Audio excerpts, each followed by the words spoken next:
Hello students, can you see this? Yes, ma'am. Yes, ma'am. Yes, No, ma'am. ma'am. Yes, ma'am. Yes, ma'am. Can you see the structure of the membrane? Yes, So ma'am. today Yes, we are ma'am. Yes, ma'am. Yes, ma'am. we are going to learn about the composition of the membrane. What is this membrane made up of? I think looking at the structure, what do you all find? What do you find in this? Proteins like phospholipids, Protein, carbohydrates, carbohydrates, channels. bilayers. Yes. Ma'am. Yeah, I think in the last class also we have discussed about it. Fluid Membranes are mosaic model basically, of yeah, membranes are basically made up of lipid, protein, and carbohydrate. Carbohydrate. But of the three, carbohydrate content is very less, maybe 2 to 5% or less than 10%. But majority of the composition is made up of lipids. They may have a lion's share, and because of this lipids, that bilayer is formed. A bilayer pattern is formed. I think you can see in this structure, upper phase you find one layer, and the bottom layer, bottom also you find one the layer. I think the other day I was explaining you with my hands. One layer is made up of phospholipids, where the polar heads will be joined to each other and the tails are hanging. And this is bilayer is formed by the lipids. And we also discussed in the last class that phospholipids or the lipid content of the membrane indicates the type of the cell. For example, high lipid content is seen in case of nerve cells, whereas high protein content is seen in case of your pancreatic cells or some of your liver cells or some of your epithelial cells. So looking at the composition of lipid or lipid to protein ratio, one can also get a clue about the biological function of the membrane. Okay, so out of three components, that is lipid, protein, and carbohydrate, lipids take the major share of it. Then comes your proteins, and then come your carbohydrate. I think looking at this diagram now, you can make a guess. The bilayer is made up of lipids. In between, you can find this blue color structures are your proteins. Some proteins are passing through the membrane, some are either onto the inner side layer, or some are there on the outer side layer. So these are different types of proteins which are part of the membrane. Apart from the proteins, we also have carbohydrate chains which are added to the protein. So that's how we have glycoprotein, globular protein, glycolipid, depending upon the type of attachments to which molecule the carbohydrate chains are added. Again, they are being classified. So by and large, this diagram will give you what are there in the biological membrane. So if you have to write the composition, membrane is made up of, first one is lipids, second one is your protein, and third one is your carbohydrate. Hello students, I hope you are Yes, ma'am. okay. yes, ma'am. Yes, ma'am. So now put the heading as lipids. What type of lipids one can find? That is important for us. So if you look at this diagram, what you are, can you see this blue color? Yes, ma'am. So this is Yes, ma'am. phospholipids. All the phospholipids have a tendency to form the bilayer. Phospholipids, if you look at this structure, to my right side, can you see this? So they have a polar hydrophilic head, which is made up of a phosphate moiety and a glycerol chain. Now this glycerol chain and the phosphate moiety, because they carry small charge, they become hydrophilic. That means they can easily mix with water or they exist in water. Whereas the other two carbons, that is second carbon and third carbon in the glycerol chain, they are esterified with fatty acids. Now these fatty acids, what are fatty acids? Long stretches of carbon chain, which at their terminus they have acid group. So fatty means bulk or heavy chain of carbon which is connected to the glycerol skeleton or glycerol main chain through an esterification, then we call it as fatty acid esters. So I hope you are all observing this structure. We have 3 carbons. First carbon is connected to a phosphoryl moiety and an R group is the functional group. Then second carbon is esterified with one fatty acid, and here in this diagram it can be a saturated or unsaturated. What is saturated? When there is no double bond in the chain, then I call it as saturated. Yes. If there is any double bond in the structure, then I call it as unsaturated. So in this diagram, the tail portion of this is represented by hydrophobic moieties or domain. The hydrophobic moiety is made up of fatty acid chains. So that is how symbolically we always draw one round circle and put two lines. What is this round circle? This is the hydrophilic head. What does this hydrophilic head contain? It has the glycerol, the phosphate and an R functional group. Okay, the tails they can be both saturated or they can be both unsaturated, or sometimes they may have one tail as saturated and one tail as unsaturated. So I'll take a pause. Please draw the diagram. Because of the phospholipids, we are able to find the formation of a bilayer. So phospholipids are unique class of lipids which make the basic core of the membrane, biological membrane. Draw the structure. Draw the structure. Yes.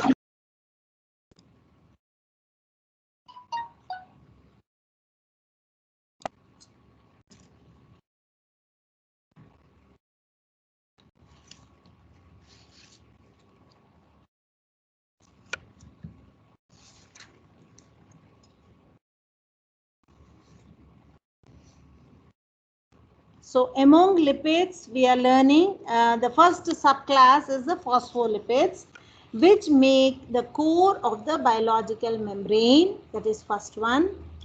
Number 2, they form the bilayer of the biological membrane. Two sides you find the layers. So this is one layer and this is one layer. So in between, all hydrophobic tails of both the layers orient in an opposite direction. So that is why all inner core of the membrane is always hydrophobic and the periphery of the membrane is always hydrophilic. So if you take this is your membrane, outside the membrane, that is extracellular, will be hydrophilic, and inside the cytosol also you will find an atmosphere which is rich with water, hydrophilic. So inside the membrane, because all the hydrophobic tails are being organized in that, it forms a hydrophobic core. Am I clear? Yes, ma'am. Yeah.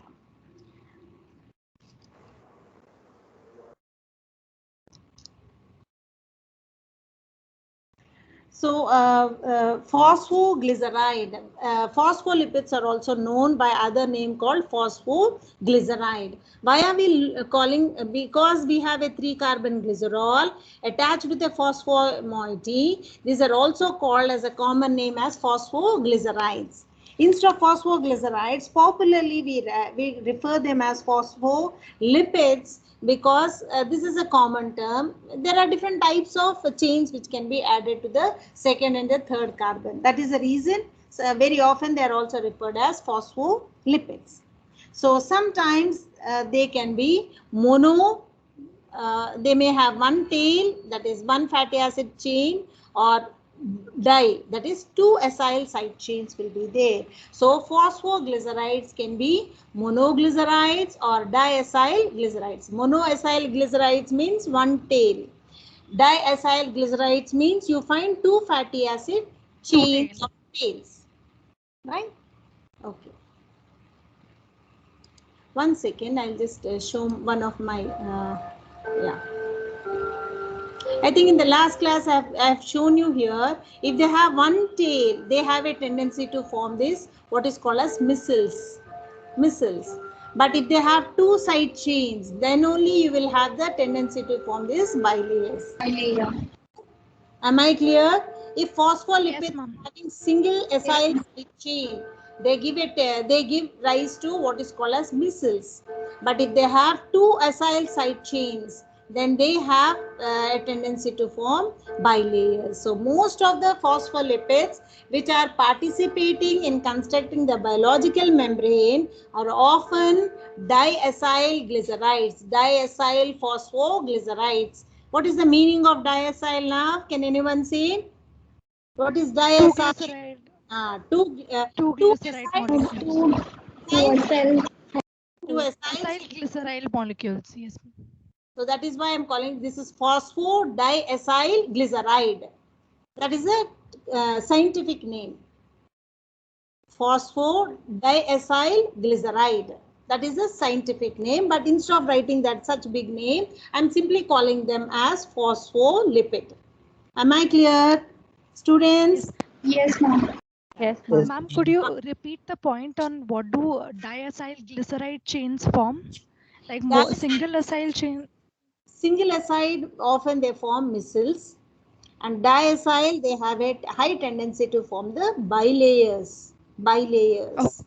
Okay, ma'am. And diacyl can also form another higher level structure called as liposomes, which are mostly a structure which is used for targeted drug delivery. Right, when we learn about phospholipids or lipid classification in detail, that time I'll be giving you applications for that. I think as of now you have understood what is a phospholipid and how the bilayer is formed. Am I clear? Yes, ma'am. Yeah. So now you can find a small R group. Yes, ma'am. Let me just. Can you find an R group here? Hello. Yes, ma'am. Yes, ma'am. So if this R group. Yes, ma'am. The hydrophilic head. Yes, ma'am. Yeah. So I have put. Okay. So now what this R can vary. So in case if it is that is being replaced with choline, CHOLINE. If I add a functional group called as choline, then phosphatidyl choline, then that becomes PC. Okay, it is phosphatidyl choline. This entire structure is called as phosphatidyl, and then functional group is choline. So I'm calling this as phosphatidyl choline. Similarly, sometimes this R can be ethanol amine, EA.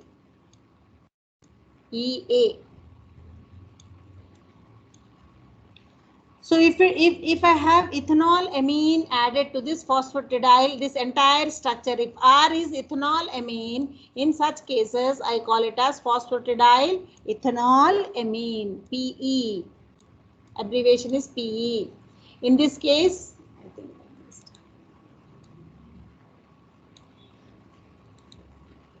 in this case I will simply write as PC. What is PC? Phosphatidyl.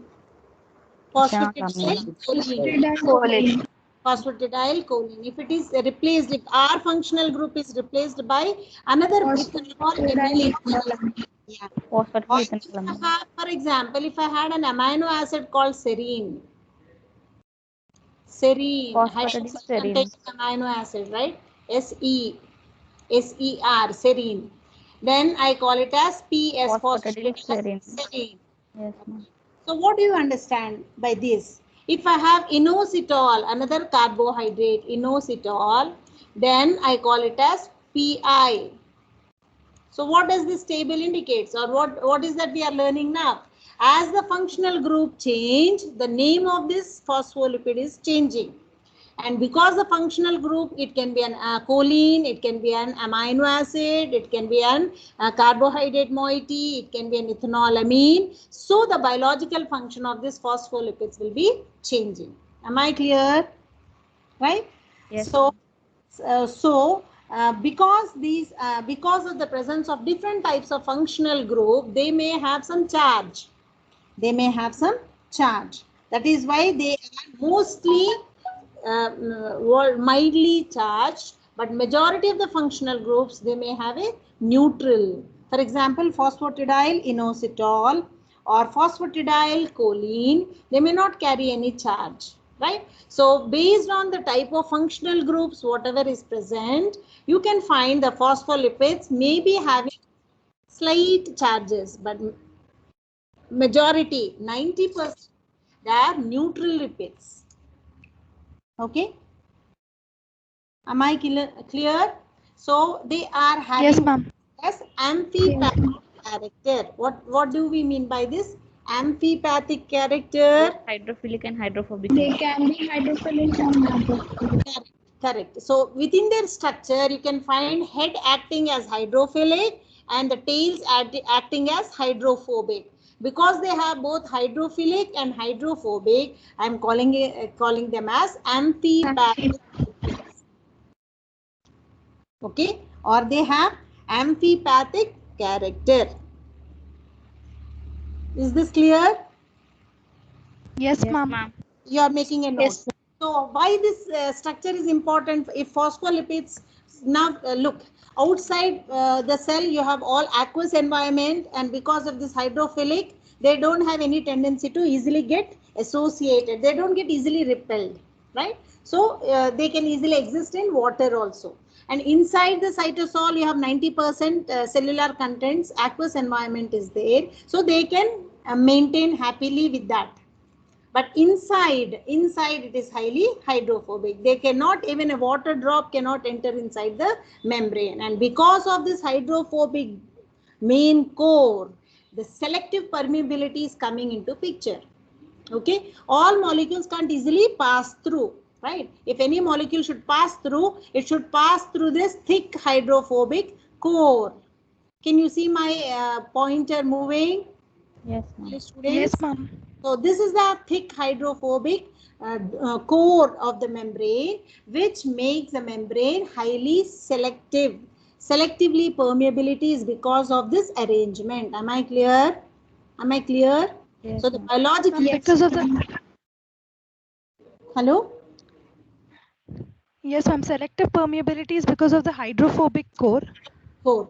All molecules can't Okay. easily pass. Then we will wonder how some molecules are able to diffuse and some they can't diffuse. So now comes the role of the. Contains ion channels, ma'am. Yeah. So proteins are there. They help them to. Porins. Yes. If you have a wall constructed throughout your house without any gate, can anyone come inside? No, ma'am.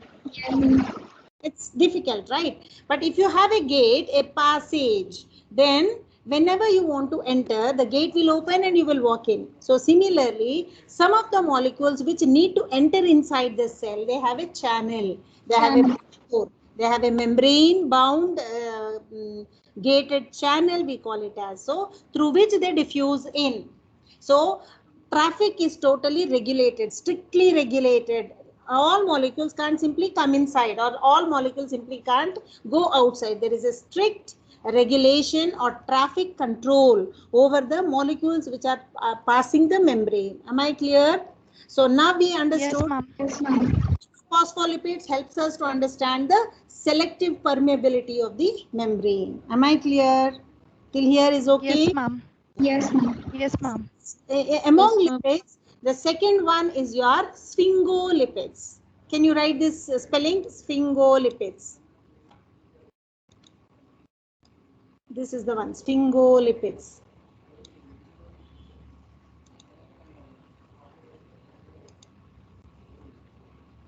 Hello? Yes, ma'am. Yes, You are ma'am. writing the Yes, spelling. ma'am. Lipids. Okay. What are these lipids? These are not that abundant as you've seen. So now look at the structure.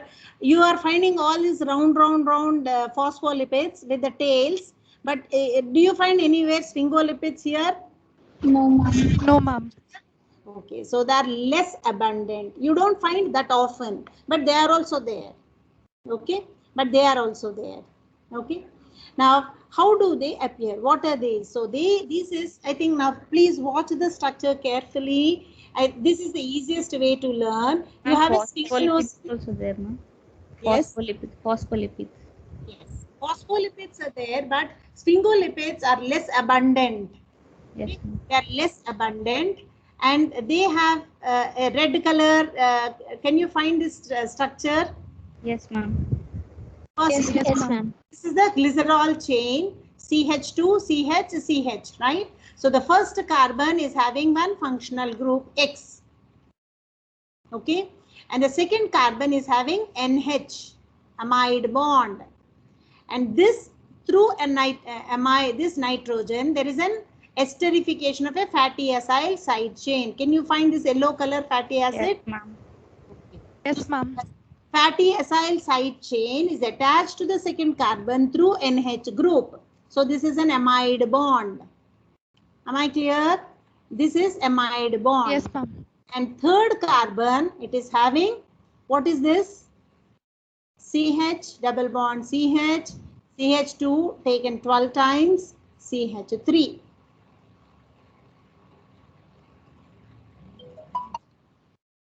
Any guess?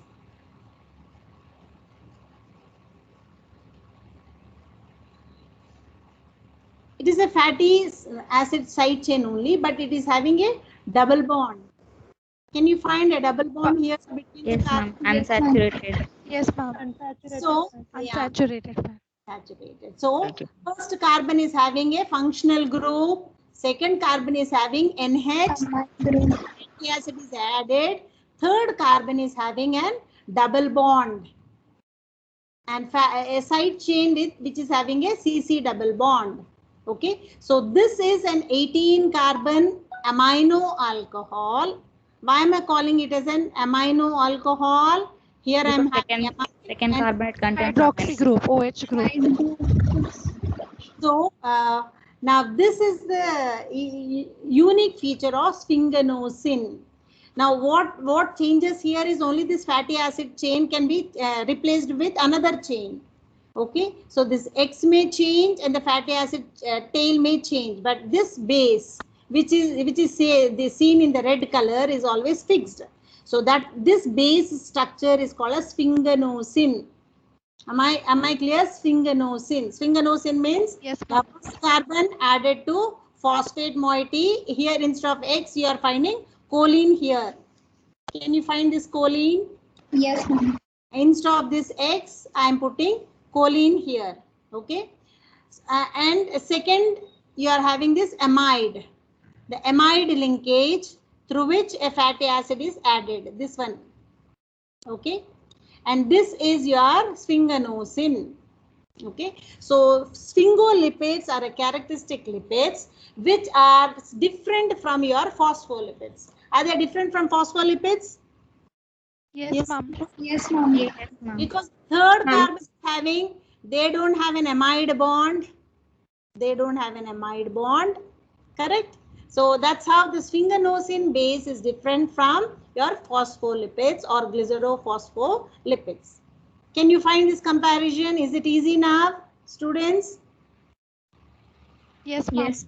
Yeah, so I will take a pause. Please draw the structure. Then we will talk about the significance of the sphingolipids. Yes, ma'am.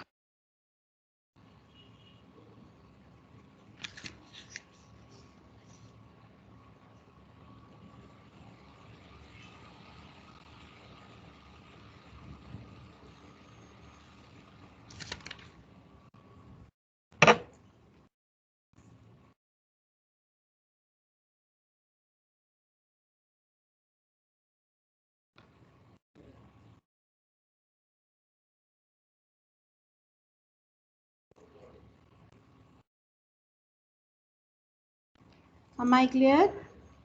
Yeah. Now, Yes, instead of choline, if you have myelin, sphingomyelin here, it becomes sphingomyelin. In case of nerve cells, they have. In case of brain cells, you have cerebrocytes. The functional group will be one simple sugar. If I, instead of choline, if I put some sugar molecule, this entire Acetylcholine. structure, I call it a cerebrocyte. Or if I put an oligosaccharide chain, instead of X or in the position of choline, I simply strike off this and I put an oligosaccharide here. Okay. In that case, it becomes what is called as gangliocytes. Okay, so not all, but some brain cells, nerve cells, they have this unique feature of sphingolipids in their membrane. Because of that, their functions are totally different. Can you compare a nerve cell function with a normal kidney cell or a liver cell?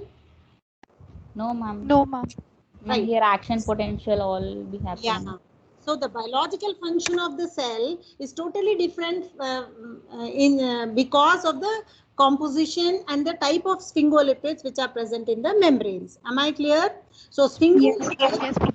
a unique characteristic feature for the membrane. Example, sphingomyelin presence in nerve cells, or cerebrocytes in brain cells, or gangliocytes present in your various cells. Even they are present in your RBC.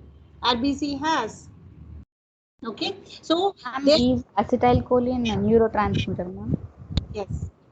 Acetylcholine is, it's a free molecule. It is not there in the membrane. It is generated from the membrane, but it will freely form and pass off, right? Yes, While ma'am. conduction of nerve impulses, no, ma'am. Yes. So am I clear with the sphingolipids, everyone? Yes, ma'am. Yes, ma'am. Yes, ma'am. Ma'am, can I repeat some parts of it, ma'am? Hello, who is this? Vijay? No, ma'am, Sampath. Satish, ma'am. Satish.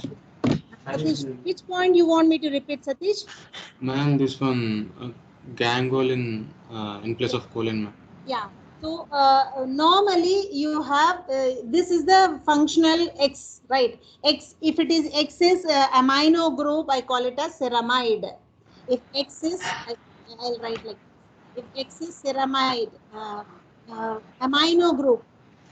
Yes, ma'am. If at the place of X I am putting amino acid there, then it will become a ceramide. Okay, ma'am. And if I put a choline, then it becomes phosphocholine. Okay, Right? ma'am.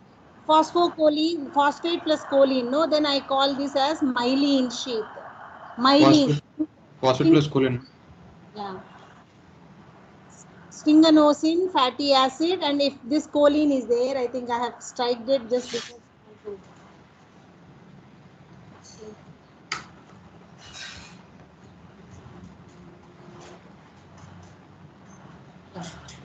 So if this is there, choline, okay, then this becomes sphingomyelin. Then Okay, this ma'am. structure will become sphingomyelin, right? Okay, ma'am. But if I want to make this as cerebrocyte, then instead of this choline, here I have to put sugar. Okay, ma'am. If I put sugar, it becomes, what it becomes? Cerebrocyte. Cerebrocyte. Yeah. Instead of one sugar, if I put a chain of sugars, that is oligosaccharide. More than 2 or 3 or 5 or 8 sugar molecules in a form of a chain, then I call it as oligosaccharide. If I'm adding that, then I call it as a ganglioside. Okay. So don't worry, I think in lipid classification we'll be learning in depth. Now I'm just making you understand the difference between a phospholipid and a sphingolipid. Am I clear? Sphingolipid will have Yes, ma'am. Yes, ma'am. this. They have an fatty acid attached to the middle carbon through an amide bond, esterified by an amide bond, and the first carbon always by default will have an functional group and a phosphoryl moiety. So that is why these are called as sphingolipids. Their presence impart special property to the membrane. Clear? Yes, ma'am. Thank you, ma'am. Yes, ma'am. Yes, ma'am. So now we will move on to the third type of lipid which is often found. This is the cholesterol. Can you find this structure, cholesterol? Hello? No, ma'am. Yes, ma'am. Yes, ma'am. Can you find Yes, ma'am. cholesterol? Yes, ma'am. What is cholesterol? Where do you find cholesterol in the Yes, membrane? ma'am. Where do you find Liver. Okay, we'll go to this structure. Now identify the cholesterol here. It is labeled nicely. Yellow color. Yeah, yellow Yellow color. color.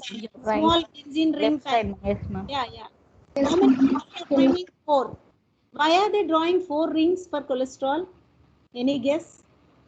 Why you should draw 4 rings?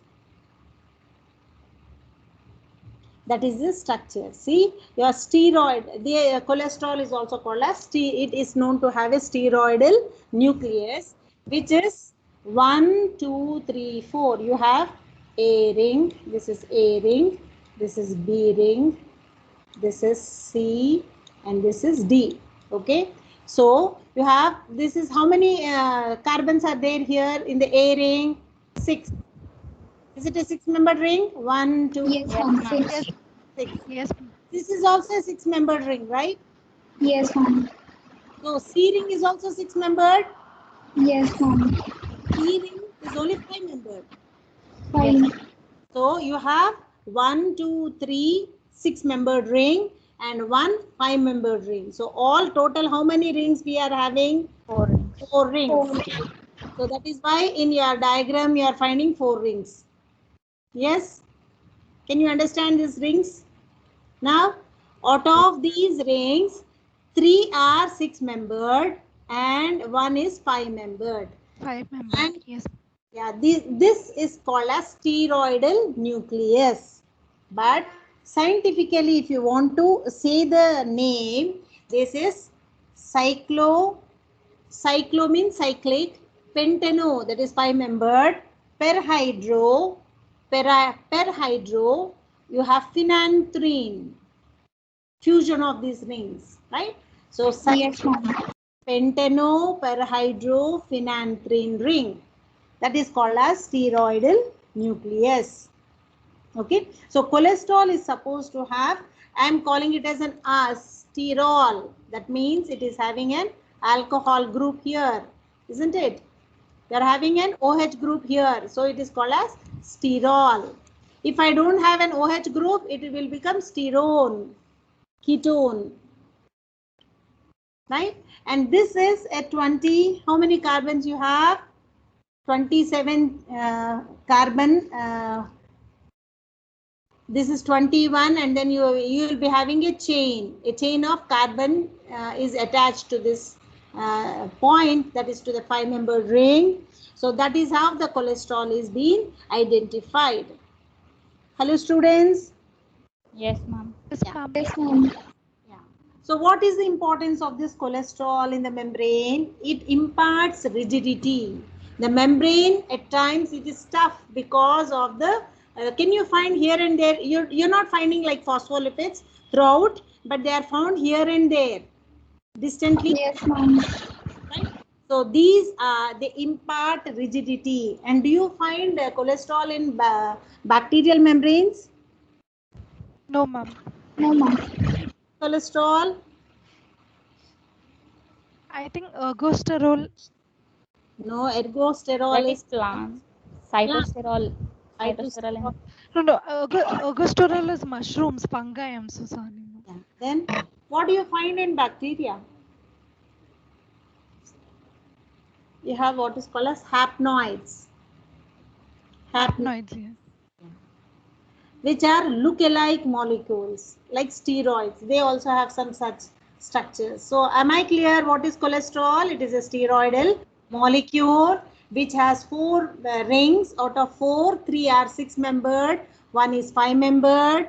It has an alcohol group in the first ring, that is, and then it has a chain of carbon attached to the 5-membered ring, and that is how it what is its role? Cholesterol presence imparts rigidity. Rigidity. It imparts rigidity to the membrane. So this, do cholesterol have any charge? This group, whatever it has, very mild charge it has, but mostly they are neutral, right? Now the hydrophobic ring is always, where do you find this hydrophobic ring? Inside the hydrophobic core. yes, ma'am. And that small OH group will be mixing with this hydrophilic heads. If you can imagine all these heads together, the OH group will be somewhere stuck to this hydrophilic head. And that ring Yes, ma'am. hanging inside the hydrophobic domain, core of the membrane. Am I clear? So, Yes, ma'am.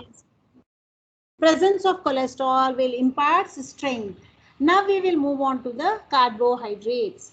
Where do you find carbohydrates here? Again, from this diagram you can make out. On the top, ma'am. Right top. On the top in blue, ma'am. Blue side. The branched chain kind of a. Yes. You find a glycoprotein here, and you have Yes, ma'am. Carbohydrate. Carbohydrate. this Carbohydrate. carbohydrate. Anywhere else? You have a glycolipid. What is this glycolipid? This green color chain. Can you find this green color chains? Yes, ma'am. Yes, ma'am. Yes, ma'am. Okay. So are they abundant or they are less abundant? Less abundant. Less abundant. So if looking at the structure, which is more abundant? Lipid, ma'am. Protein. Phospholipids. Phospholipids are they have major Phospholipids. shape. Yes. Then second comes your Protein. Proteins. Proteins. then comes your carb. Carbohydrate. Carbohydrates. So now if you learn the structure, you can happily write all the points, right? Do you admit for this? Yes, ma'am. Yes, Yes, ma'am. ma'am. So that's what is the easiest way in biochemistry and molecular biology. Learn one structure, learn one equation, learn one path, you can happily write the answer. You don't need to by heart. You have to only understand what is happening. So carbohydrates are very, very less. You don't find major, but you can find the small chains, either blue here or green color here, whatever you are seeing in this diagram, they are the chains of sugars. Okay, so they can be mono, or they can be di, or it can be oligosaccharides. Mostly they are oligosaccharides which are attached to, if they are attached to the protein, I am simply calling it as glycoprotein. If they are attached to the lipid, I am simply calling them as glycolipids. So carbohydrates are present in two forms, either attached to the protein, so they are called as glycoprotein, or they are attached to the lipid, so they are called as glycolipids. Hope you are making a note of this. Yes, ma'am. So sometimes they are branched. Yes or no? Can you find this branching here? Can you Yes, find ma'am. branching? Yes, ma'am. So the oligosaccharides are branched, means they have to one sugar, you may have some more than two are added on different positions. That is why you are getting branching, right? They are branched and they are attached to if they are attached to protein, they are attached to amino acids by O linkage. O linkage, that is they are added to the oxygen, or N linkage, that is to nitrogen. So proteins will have both oxygen and nitrogen. Nitrogen linkage. Okay. Yes. If they are connected to the oxygen atom, I call it as O-linked carbohydrate. If they are connected to the amino acid nitrogen, then I call them as N-linkage. So the carbohydrates, mostly they are linked to proteins, but sometimes you can also find them connected to the lipids, right? Just now we have come across with sphingolipids, right? Here we got one thing, cerebroside, one simple sugar. If you have oligosaccharide, then I am calling it as ganglioside. That means you are finding a carbohydrate chain in this structure connected to the lipid. So they become glycolipid. Am I clear?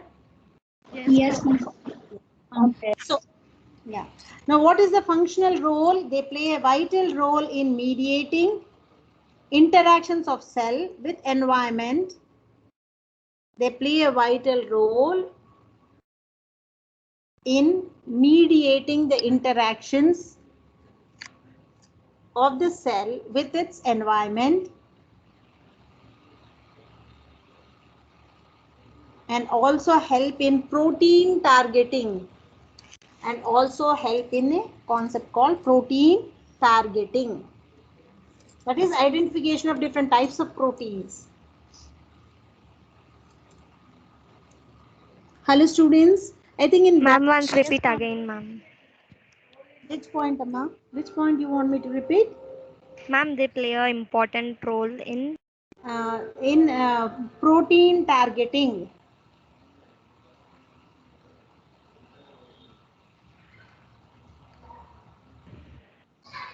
Vital role in mediating the interaction of the cell with its environment, and important role in protein targeting.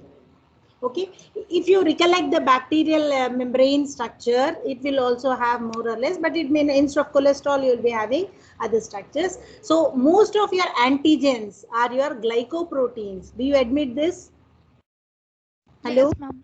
Bacterial antigens, surface, flagella, and other structures, you may have glycoproteins. So they give a special recognition to the membrane. Because of that particular glycoprotein, it is easy to identify that membrane as so and so cell membrane or so and so bacterial membrane. Yes or no? Yes, ma'am. Yes, ma'am. Another example is your RBC. RBC have a unique glycolipids which gives an identity to the type of the blood cell. I can say A type, B type, AB or O because of the type of glycolipid present on the RBC. Right? So the significance of carbohydrate is they give a biological specificity to the cell. A biological specificity to the cell. To summarize, we have started with the structure of the lipid membrane. Then we have identified the major composition of the lipid membrane is made up of phospholipids. Then we have protein, and then we have carbohydrate. Among lipids, there are three types of lipids. First category is your phospholipids. We talked about what is the structure and how they form a bilayer. Then I said the next type of lipid, which is often sphingolipids. Sphingolipids. We described the structure and we have understood different types of sphingolipids. Then we talked about the third, less abundant, but it is mostly Cholesterol. animal membranes, that is cholesterol, which imparts rigidity. Then we are talking with the carbohydrates. Carbohydrates mostly they are very less abundant inside the membrane, and they are found associated either with the protein, so I call them as glycoprotein, or I may also find them as attached to the lipid, so as glycolipids. So I hope you can easily identify in this structure. Yes, ma'am. Yes, So, ma'am. Yes. the carbohydrate may be one or two sugars, that is mono or disaccharides may be added, but often most of the time you will be finding a chain of, I think if you look at this protein, can you find this chain, this beaded like structure? This is your carbohydrate. Yeah. Yes, So, ma'am. a protein connected to a carbohydrate. So this becomes a glycoprotein, right? So if carbohydrate chain is added through oxygen, then it is called as O linkage. Linkage. If they are added through nitrogen, then they are N called as linkage. N N linkage. and presence of carbohydrate gives specificity to the proteins or the external structures, especially in case of RBC, the glycolipid type of glycolipids which are present on the red blood cells like A, B, AB or O groups is because of presence or absence of a particular sugar. Okay. Hello? I'm sorry. Hello students, am I clear? Yes, ma'am. Yes, ma'am. Yes, ma'am. It's time 12:35. Another type of proteins, third important abundant group, which gives the expression how a biological membrane is functioning, which this explains about the function, is your protein. So proteins are broadly divided into surface proteins and integral proteins, or extrinsic proteins and intrinsic proteins. Intrinsic protein. Extrinsic means that which are present on the periphery, on the surface. Yes, ma'am. They are present inside, then I'm calling Integral. it integral. Intrinsic. Surface proteins, can you find? They need not be always on top side, but even to the cytosolic side, inside the Peripheral. cytosol. Yes. Yeah, they are called as surface or peripheral, or sometimes they are passing Integral. thing from one side to other side of the membrane. If the Integral. protein is being, then it is called as integral. Integral. So most of the transporter proteins like this, they are integral. Can you find this transporter protein? It has a Yes, channel ma'am. through which the transport can be made. Or sometimes these are your receptor proteins. They have a chain. What is this chain? Alpha helix. Beta sheet. Helix. Alpha helix. It is alpha helix, right? So all the hydrophobic domain will take only that type of proteins which can fit inside. So the four proteins which have this hydrophobic domain, they have a tendency to pass. If they don't have this hydrophobic sequences, then they will be staying like this. They can't exist in this, right? So they become surface. If they have to become integral, that means they should also have some hydrophobic amino acids or sequences which helps the protein to stay inside the membrane. I think here I'll put a stop. Next class we are going to learn comparison, different types. Okay, integral proteins can be like this. Sometimes a single pass, sometimes you have a multiple passes like a helices, more helices, and sometimes you may have N-terminal, C-terminal orientations may be different. Then you have proteins which are anchored with the help of lipids. So we will be learning something in detail in the next class about proteins, and then we will go with what is called as fluid mosaic model and why the membrane is fluid in nature. Hello students, Yes, ma'am. Yes, ma'am. is it interesting? Is it interesting? Yes, Yes, ma'am. ma'am. It is interesting, ma'am. Yes. So my sincere request to all students is don't get scared with the structures. Now, for example, I cannot draw this cholesterol, so don't mind. Simply write A, B, C, D ring. Forget about all this. You put a line like this, right? You simply draw something like this, okay? And you say carbon chain, and this is my cholesterol, right? And if I have to draw the sphingolipid structure, I will put a line like this. I will say carbon fatty acid P, and I will say functional group X. That's it. I got the structure. Yes, ma'am. Yes, ma'am. So don't worry about all these things. Some of the students, they may be thinking biochemistry stuff, I should remember all the structures. Nothing like that. You should understand. That's it. In exam, you can also draw something like this, lines, write the name. How did they write here? Only names, right? That much you can write, right? Yes, ma'am. So you can always learn to write structures like this. So don't get panicky, and it is much easy if you really understand the concept. So I will take your attendance, students, once again. I will just Yes. stop sharing and then I will